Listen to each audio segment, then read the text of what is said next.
বিসমিল্লাহি আলহামদুলিল্লাহ। হযরত আবু হুরায়রা রাদিয়াল্লাহু আনহু থেকে বর্ণিত, তিনি বলেন, রাসূলুল্লাহ সাল্লাল্লাহু আলাইহি ওয়াসাল্লাম ইরশাদ করেছেন, ওই ব্যক্তির নামাজ হয় না যে পরিপূর্ণভাবে ওযু করে না, আর ওই ব্যক্তির ওযু হয় না যে ওযুর শুরুতে বিসমিল্লাহ বলে না।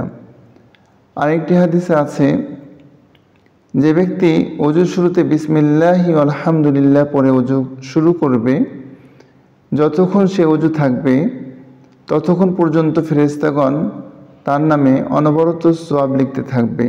সুতরাং আমরা ওযুর শুরুতে বিসমিল্লাহির রহমানির রহিম এবং বিসমিল্লাহি আলহামদুলিল্লাহ, বিসমিল্লাহির রহমানির রহিম, বিসমিল্লাহ ওয়ালহামদুলিল্লাহ।